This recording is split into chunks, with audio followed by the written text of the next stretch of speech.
Hey guys, welcome to our channel. We are here with another creepy rules story of a cemetery with full of creepy rules and horror scenes. Sip your coffee, lay down, wear your headphone and enjoy the story. Let's start. You'd think guarding a cemetery at night would be boring. At least that's what I thought when I answered the ad. $500 a night. Simple work. Minimal effort. Immediate hire. Sounded too good to be true. Turns out, it was. The interview wasn't at the cemetery office or even in town. It was in the back room of a gas station off the highway, miles away from anywhere. The man waiting for me looked ancient. His hands shook slightly as he handed me a clipboard with a yellowed contract. Before I could even skim it, he pressed a folded piece of paper into my palm. These are the rules. His voice was hoarse, like wind rattling through dead leaves. Read them. Memorize them. Obey them. Or you'll end up like the others. I gave a nervous laugh. What others? The ones who didn't last a single shift. His eyes didn't leave mine as he said it. They were cloudy and pale, but I swear there was something alive in them. Something hungry. I should have walked out then. But $500 for one night? I signed the contract. The rules. That night, I sat in my truck outside the cemetery gates and unfolded the rule sheet under the dome light. The paper smelled faintly of mildew and something sharp, like iron. At the top, in spidery handwriting. Gravekeeper Rules, West Hollow Cemetery. Rule number 1. Arrive at exactly 11:50 p.m. Not a minute earlier. Not a minute later. Rule number 2. At midnight, walk the main path and light every lantern. The dead hate the dark. Rule number 3. Never step on a grave. Ever. If you do, apologize out loud and sprinkle salt behind you as you walk away. Rule number 4. If you hear weeping from the oak tree in the east corner, do not investigate. Keep your eyes down and continue your patrol. Rule number 5. At 1:15 a.m., return to the gate and count the headstones. If there are more than 312, leave immediately without looking back. Rule number 6. If a grave appears freshly dug, even if you know it wasn't there before, do not approach it. Rule number 7. No matter what you see between 3 o'clock and 3:15 a.m., do not open the caretaker's shack. Rule number 8. At 4 a.m. sharp, leave through the south gate. If the south gate isn't there, stay still. Close your eyes. Wait until you hear the bell toll 3 times. Then open your eyes and run. At the bottom, a final note.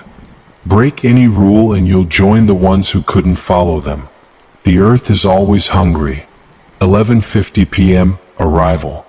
I parked my truck just outside the rusted iron gates. The cemetery stretched out like a black ocean. Fog curled low over the grass, and the air smelled of damp earth and something sweet, like rotting flowers. I checked my watch. 11:49. 11:50. Right on time. I pushed the gates open. They groaned on their hinges, the sound echoing in the still night. As I stepped through, I swear I felt the temperature drop 5 degrees. Just one night, I muttered. One easy night. $500. I lit the first lantern by the main path. The flames sputtered, then caught, casting a weak orange glow over rows of crooked headstones. The light barely cut through the mist. As I walked, every crunch of gravel under my boots seemed louder than it should have been. By the time I lit the 5th lantern, I thought I heard something, whispers, soft and lilting, weaving through the headstones. I froze. The whispering stopped. Shaking it off, I kept going. At 12:20 a.m., I just lit the 9th lantern when I saw it. A statue of an angel. Wings outstretched, head bowed, hands clasped in prayer. It hadn't been there a minute ago. I swear it wasn't. The angel's stone face was weathered and cracked, but its mouth seemed open, like it was whispering. I edged around it, careful not to step on any graves. As I walked, I felt eyes on my back. When I glanced over my shoulder, the angel's head had turned slightly, just enough to face me. At 12:45 a.m. I was near the eastern corner when I heard it. A giggle, high-pitched, childlike. There are no kids here, I told myself. Then movement between the stones.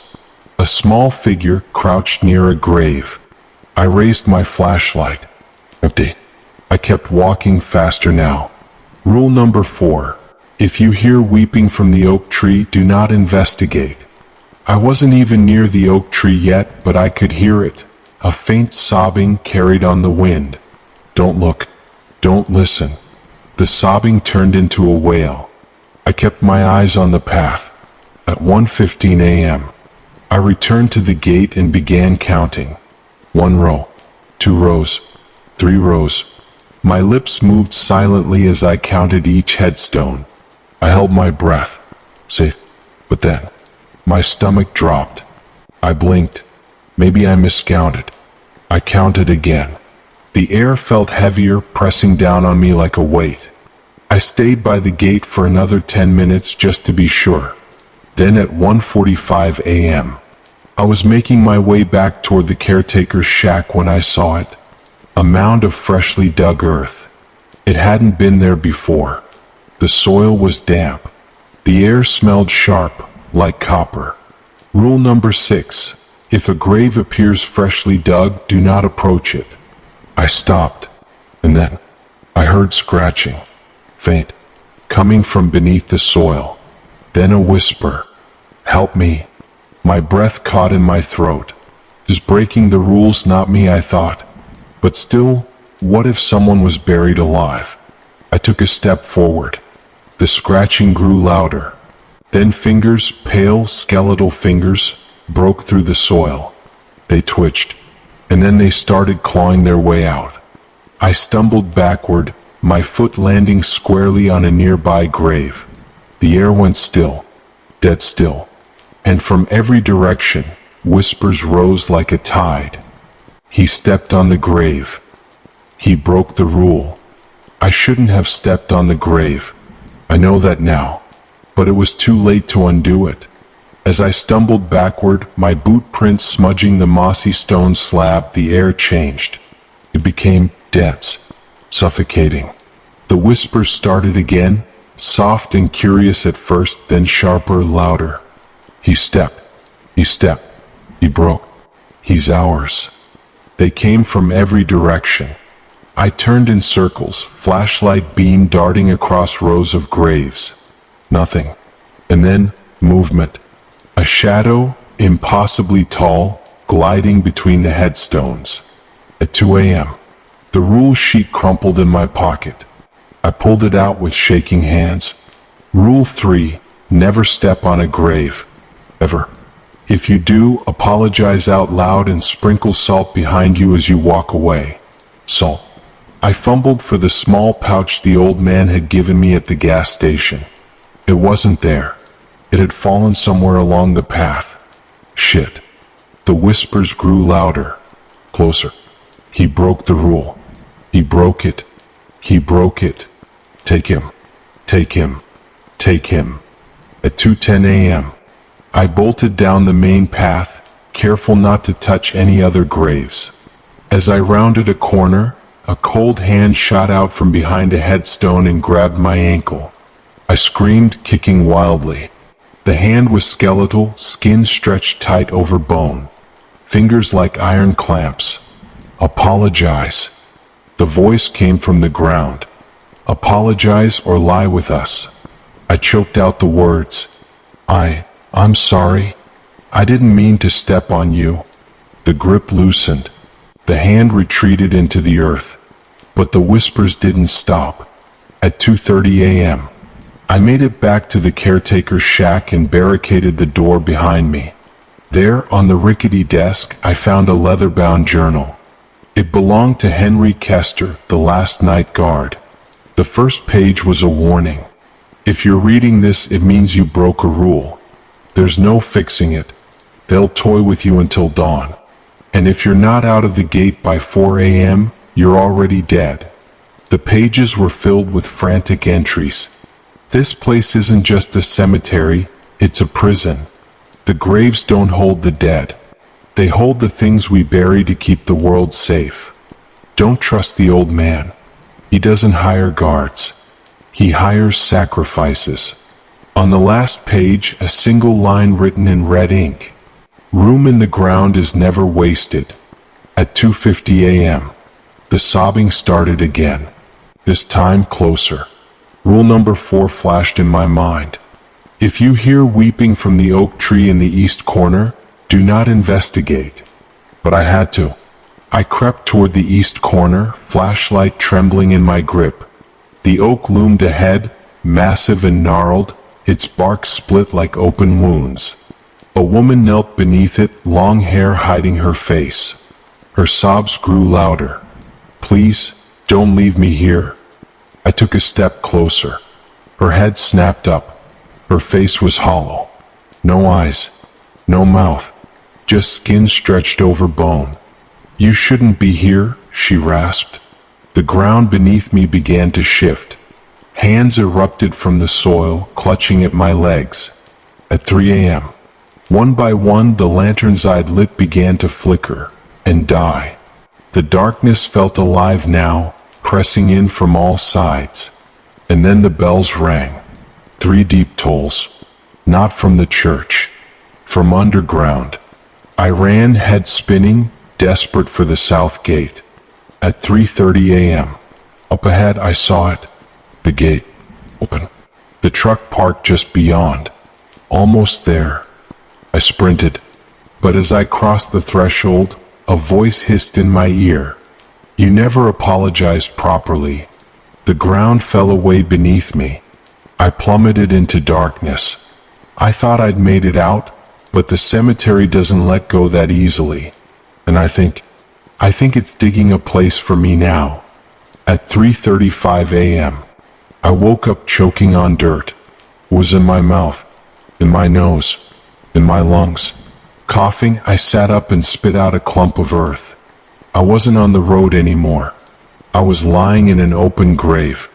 And above me, silhouetted against the night sky, were faces. Dozens of faces, leaning over the edge of the grave, peering down at me. But they weren't human.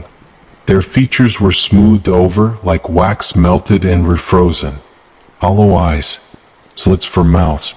I scrambled out, screaming. The cemetery stretched endlessly in every direction, tombstones leaning like crooked teeth, every grave yawning open. And the voices began again. You broke the rules. You broke them all. Now you belong to us. At 3:40 a.m., I stumbled toward the south gate, my legs shaking. It was right there, the way out. But the gates, they were no longer made of wrought iron. They were bone. White, brittle femurs lashed together with sinew. A face formed in the center of the gate.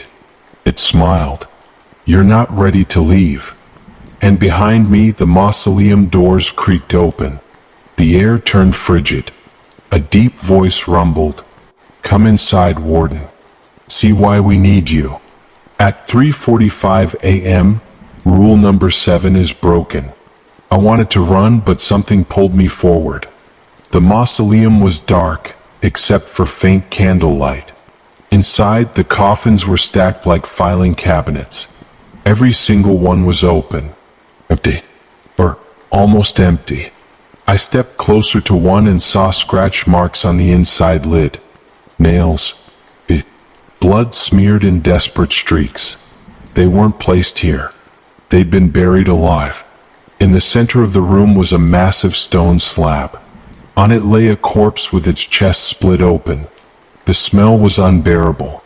And above it stood the robed figure, the warden. Its face was featureless, but I felt its gaze pierce through me. Do you understand yet? Every rule was for your own good. And you broke them all. I shook my head violently. This isn't real. I don't belong here. I didn't. The warden's long fingers brushed my cheek. You were hired, but not to guard the graves. You were hired to fill one. At 3:55 a.m., I bolted from the mausoleum, heart pounding so hard I thought my ribs would crack. But the cemetery had changed again. The ground writhed underfoot as if something massive was shifting just beneath the soil. Hands, skeletal, pale, burst out of the earth. The hollow-faced creatures began climbing from the graves. They were dozens, no, hundreds. Each whispered as they rose, "Keep the rules, or keep the graves full." At 3:59 a.m., I saw the truck again. It was parked just outside the gate. The keys were in the ignition. I didn't think. I sprinted for it, my lungs tearing, my legs numb. As I crossed the bone gate, the creatures didn't follow. I threw myself into the driver's seat, slammed it into reverse, and sped off down the dirt road. The cemetery disappeared in the rearview mirror. I let out a wild, broken laugh. I made it. I actually made it. The road stretched ahead, empty and endless. But something was wrong. The trees leaned in too close. The moon never moved. And on the horizon, faint and flickering, I saw the outline of the cemetery gates. At 4 a.m., rule number 10 is broken. The sun began to rise. But it wasn't golden. It was red. Blood red.